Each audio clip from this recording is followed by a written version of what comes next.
Good evening. I'm Mark Gooding, ZL2UFI in Upper Hutt.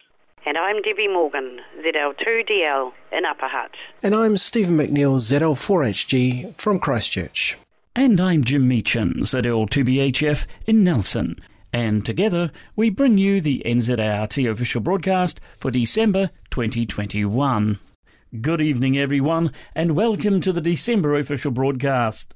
Presidential comment leads tonight's broadcast. From Upper Hutt, here's our NZART President, Mark Gooding, ZL2UFI. Mark? Kia ora and Pamari. This year has been one of ups and downs. Lockdowns, vaccinations, COVID-19 versions, Delta, then Omicron. The list goes on. Still, I guess life moves on. We must make the best of what we have and think positively about the future. Saying that, the wheels of government, both central and local, grind on, and we must keep a careful eye on what they are doing. Now is not the time to drop the ball, as things may slip past us, which could have adverse effects in the future.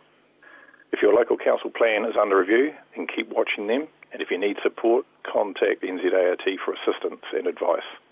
NZART is keeping its eye firmly on the Resource Management Act's replacements in much the same way, as this legislation is moving at pace through the Select Committee process.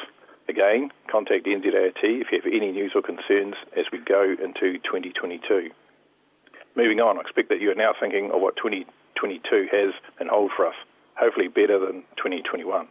Start thinking now of your participation in the NZART Activity Day on the 1st of January 2022, or as a club or branch at the Jock White Field Day at the end of February. Maybe attending the next conference in Wellington in June. Early planning will now make life easier further on, especially with travel and accommodation requirements. The call is now going out for those that can offer to run a forum at next year's conference. Please visit the conference website for details and contact the organisers through the email address provided.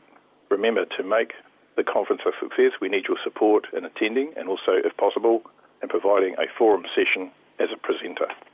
I hope that you have all had some time off over the summer and Christmas and New Year with family, friends and other people. Finally, if travelling, have your vaccine passport ready, scan the QR codes using your phone, wear a face mask when required, and enjoy what New Zealand has to offer. I'm sure there are plenty of businesses just waiting for you to spend your dollars with them. See you all next year. Back to you, Jim. Thank you, Mark. The President of NZART, Mark Gooding, ZL2UFI. Again, a reminder of the NZART Portable Activity Day to be held on New Year's Day, the 1st of January 2022. Now, what better way to forget 2021 than by getting outdoors and operating, knowing that there will be others doing the same. You can find all the details and suggestions for Portable Activity Day on the NZART homepage calendar at www.nzart.org.nz. For the final time this year, it's to Upper Hutt we go and say a very good evening to our NZART Business Manager, Debbie Morgan, ZL2DL. Kia ora, Jim, and Pamaria, everyone, for the last time in 2021. Just a reminder that NZART headquarters will be closed from the close of business Thursday the 23rd of December until Monday the 10th of January. Annalise will be in the office doing her usual AREC administrative functions. However, I will be extending my leave until the 17th of January. After a fairly tough year and being just a bit older, I need that extra time to recuperate. Actually, I have so much leave as I was saving it to go to Europe in 2020, but of course, due to COVID, overseas travel became a bit of a standstill, so need to clear a bit of it. Although the office will be closed, the due date for submission of remits is the 31st of December. Therefore, in order to make sure I have received it, please send to nzart@nzart.org.nz. I'd like to take this opportunity to wish you all a very Merry Christmas and a safe and Happy New Year. Back to you, Jim. Thank you, Debbie. Debbie Morgan, ZL2DL, the NZART Business Manager. Jock White Memorial Field Day. This annual contest is named after Jock White ZL2GX, NZART's contest and awards manager for over 40 years. This contest is primarily to test branch organisation and to weld a team of workers together. Your team can aim to be as competitive or as social as you like. There is work for all: spouses, partners, prospective radio amateurs and club members. The 2022 Jock White Field Day contest is being held on Saturday and Sunday, the 26th and 27th of February. Full details on the NZART webpage, nzart.org.nz. Now for an update on international amateur radio news, we join the team at the Amateur Radio Newsline.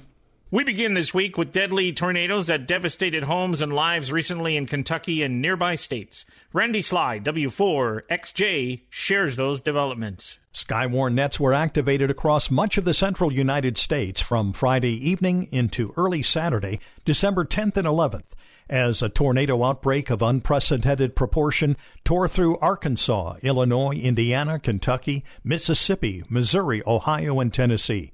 Christine Welgus, warning coordination meteorologist for the National Weather Service in Paducah, Kentucky, which covers one of the hardest-hit areas, reported that their Skywarn desk was manned by two local amateurs, Gary Wheatley, KD4 GCY, and Jeff Estes, KM4 LDP. The Skywarn-linked repeater system across Arkansas was also active throughout the night. At least 50 tornado reports were received by the NWS during the evening. Of the four strongest tornadoes reported in western Kentucky, the largest was tracked for over 200 miles on the ground. At least 88 people are known to have perished across 5 states. The highest impact was in Kentucky, where the death toll stands at 74, with an age span from 2 months to 98 years of age. There are reports that approximately 100 people are still unaccounted for. Early estimates of damages and economic losses have ranged into the billions of dollars.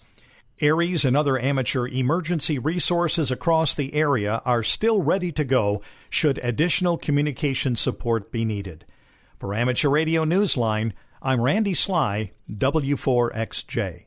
Radio operators on both sides of the Atlantic mark two big moments in radio history, as Jeremy Boot, G4NJH, tells us. The two Marconi anniversary activations had everything but Guglielmo Marconi himself.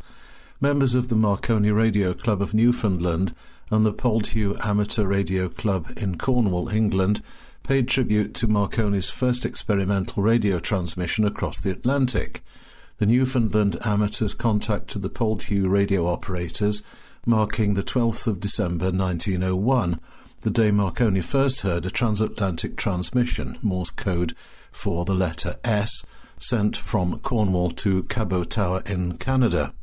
There was even more excitement, however. The previous day in Androssan, Scotland, amateurs there received a duplicate of a message sent 100 years earlier from the US on amateur radio frequencies in the shortwave spectrum. Shortly after the reenactment of the 11th of December 1921 transmission got underway in Connecticut, however, the replica of the 1BCG transmitter failed and went off the air. The replica, built for the 75th anniversary of the transatlantic tests, had been restored earlier this year by the Antique Wireless Association in Bloomfield, New York. The association's Mark Erdl, AE2EA, told Newsline in an email that the transmitter suffered a plate choke failure. He said the association hopes to get it back on the air by February 2022. For Amateur Radio Newsline, I'm Jeremy Boot, G4NJH. A treasured broadcast handbook will soon be out of print. Jeremy Boot, G4NJH, has that report. The World Radio TV Handbook, an invaluable guide to broadcast radio around the globe, has ceased publication. The publisher has announced that its soon-to-be-released 76th edition will be its last. A statement from the publisher, Nicholas Hardiman, read, quote, "This has been an extremely difficult decision and was only made after a lot of thought and discussion. We know that many people rely on WRTH and greatly enjoy getting the new edition every year. We realise that this news will be disappointing for many people," unquote.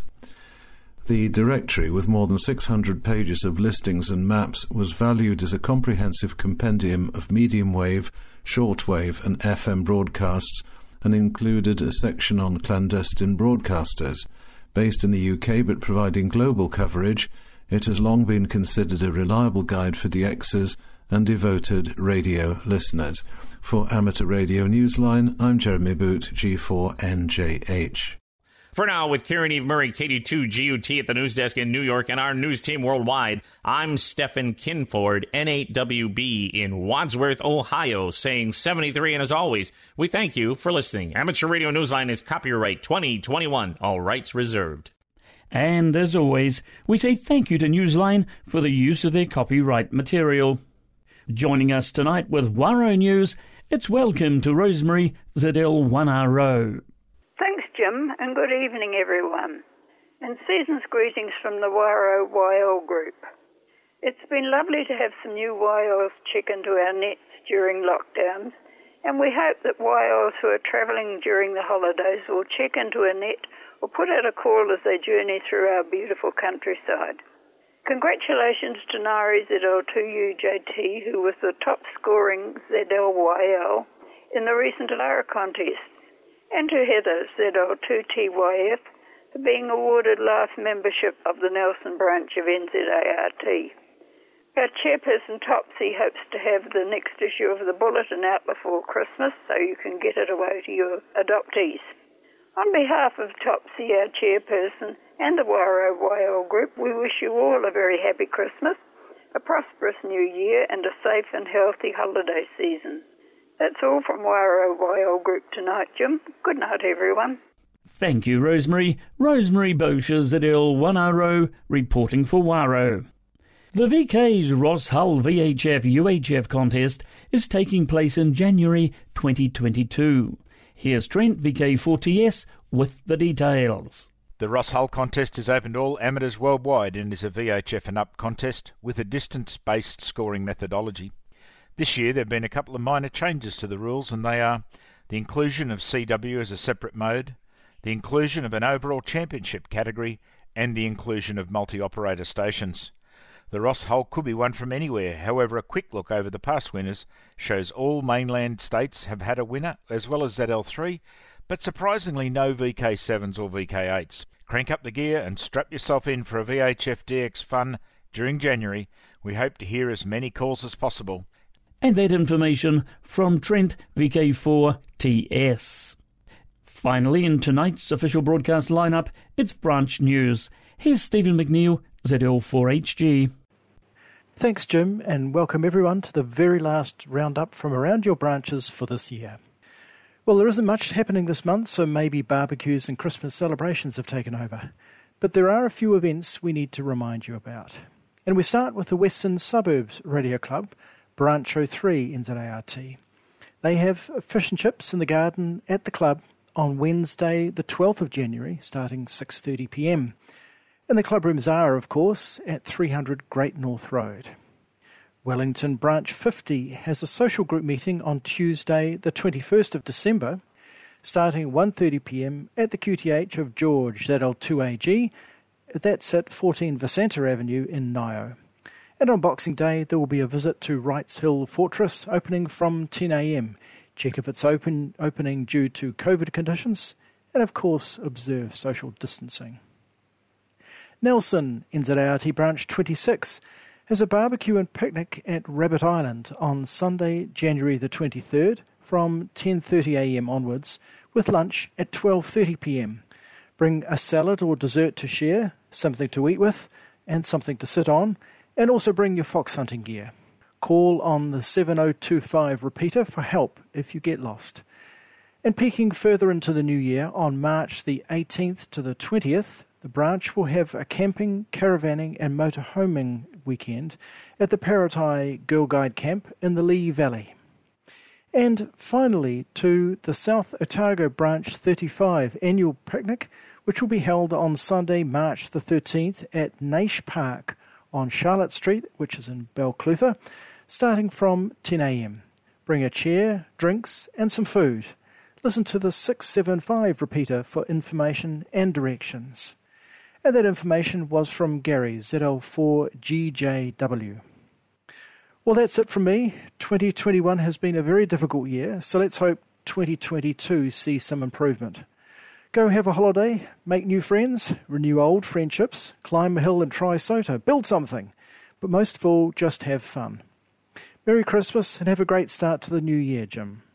Thank you, Stephen. Stephen McNeill, ZL4HG, reporting from Christchurch. The next official broadcast of NZART will be made by ZL6A at 8 p.m. on Sunday, the 27th of February 2022. There is no official broadcast in January. This is ZL6A, headquarters station of the New Zealand Association of Radio Transmitters, concluding the official broadcast for December 2021. Season's greetings, everyone, and a very good night. Good night now.